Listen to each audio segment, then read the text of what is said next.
Nous nous retrouvons pour un nouveau plateau. Nous sommes toujours à TOC 3 au Parc des Promenades à Alençon. Je suis avec Régine Montoya, directrice de la scène nationale. Bonjour. Bonjour. Comment ça va?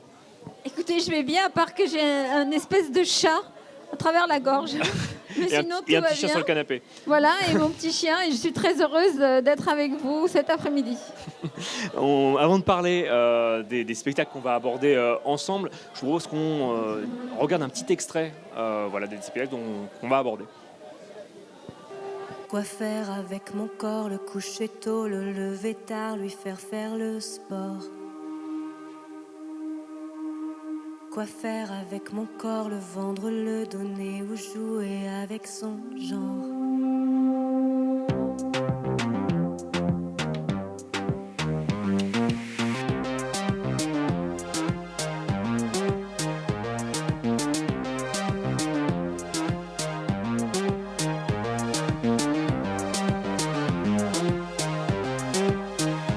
Nous étions convaincus que nous étions des précurseurs, que l'avenir nous donnerait raison. Nous étions en train de tirer un signal d'alarme et nous étions persuadés que ce signal serait entendu, que notre voix compterait dans l'histoire. Nous avions de grandes espérances. Cette étude était une première. Nous disposions d'importants moyens pour mener nos recherches et surtout de la possibilité de les communiquer au grand public. Nous n'aurions jamais pu imaginer quelle allait être l'issue de cet ambitieux projet.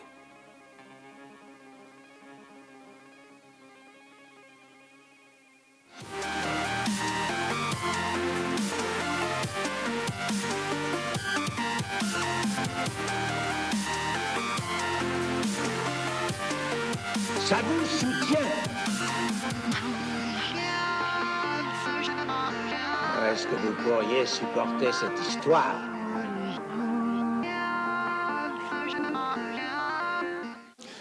On vient de voir plusieurs extraits de plusieurs spectacles. On va peut-être commencer avec le premier. Les femmes, ça fait PD. Ça sera le jeudi 6 octobre à 20h au théâtre d'Alençon. Est-ce que vous pouvez nous en parler un petit peu? Alors, Les femmes, ça fait PD, c'est le titre d'une chanson que Serge Gainsbourg a écrite pour Régine, la chanteuse qui est décédée cette année, en 1978. Aujourd'hui, on n'écrirait plus cette chanson pour des tas de raisons. Bien sûr. Et moi, ce qui m'intéressait, c'est d'une part l'artiste, parce que Anouk Ilbé est très, très, très engagée pour la cause des femmes.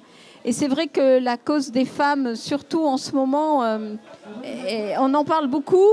On se bat beaucoup pour les femmes dans tous les sens.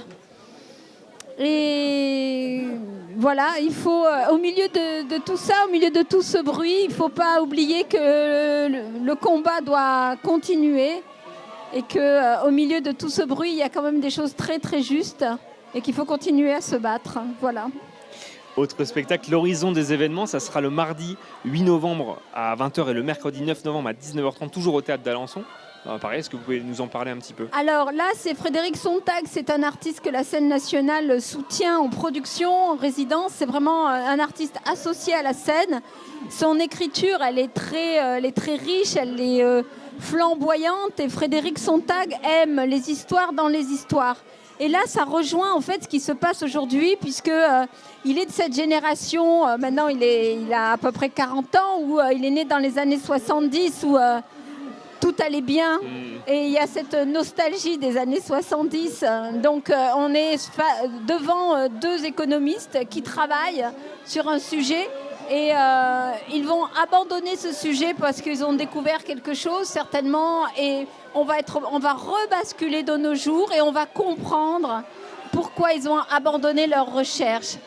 Alors moi, je dis que Frédéric Sontag, il aime bien les histoires dans les histoires. En fait, c'est une histoire c'est en écriture et un peu une histoire de poupée russe toujours. Mais surtout, ce qu'il aime beaucoup, outre les mots, il aime les acteurs, il aime le jeu des acteurs. Donc c'est toujours très fourni au niveau du jeu, de l'intensité. Il aime l'image et le rock'n'roll. Autre date, La vie est une fête, ça sera le mercredi 7 décembre à 19h30 et le jeudi 8 décembre à 19h30 toujours au théâtre d'Alençon.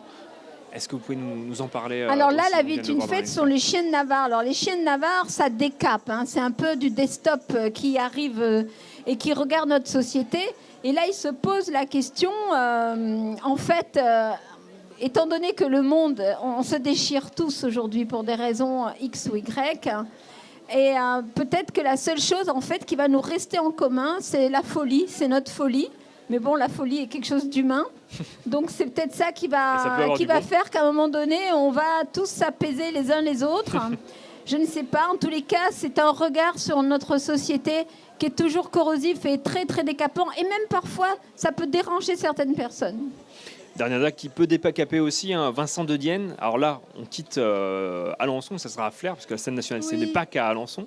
Ce sera le vendredi 31 mars à 20h. Alors Vincent de Dienne, parce que bon, les humoristes, il en faut.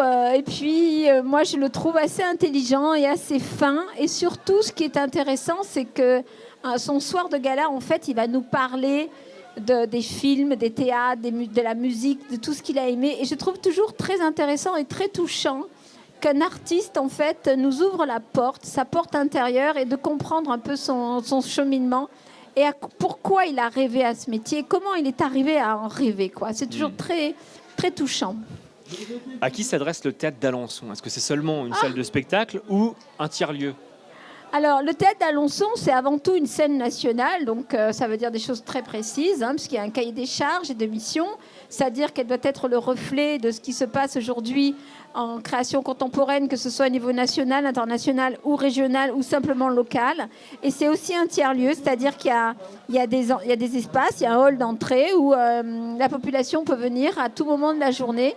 Et c'est ce qui se passe. Il y a des gens qui passent boire un café, qui viennent s'asseoir en attendant leur cours de yoga. Ou quand on a des enfants aussi, il y a un cours de danse à côté. Vos enfants sont en sécurité à la scène nationale. En fait, un tiers-lieu, ça veut dire usage multiple, mais surtout, ça veut dire un lieu où on n'a pas peur de rentrer, où on pousse la porte, un lieu où on est chez soi et après, vous en faites vraiment ce que vous voulez, quoi. Aujourd'hui, on a TOC 3, donc la fête des étudiants. Il y a justement un nouvel abonnement étudiant qui est disponible chez vous. Oui, on a mis en place un abonnement étudiant parce que quand on est étudiant, on n'a pas d'argent. Et surtout, quand on est étudiant, on aime ses copains, quoi.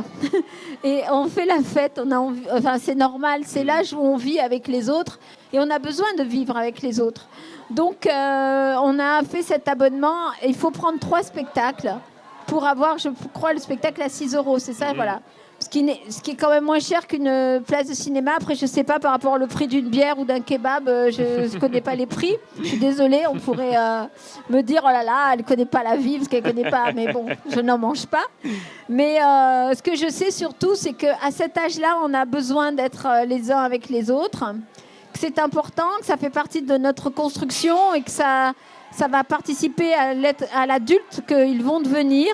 Et qu'il faut leur donner les moyens de venir parce que c'est bon, voilà, ils n'ont pas d'argent. Moi, quand j'étais étudiante, j'étais en cours d'art dramatique, donc c'était pour moi normal d'aller au théâtre. Mais je pense que si j'avais été en droit, ça n'aurait pas été normal de dépenser mon argent. Et puis, quand on fait de l'art dramatique, c'est gratuit, on est souvent invité.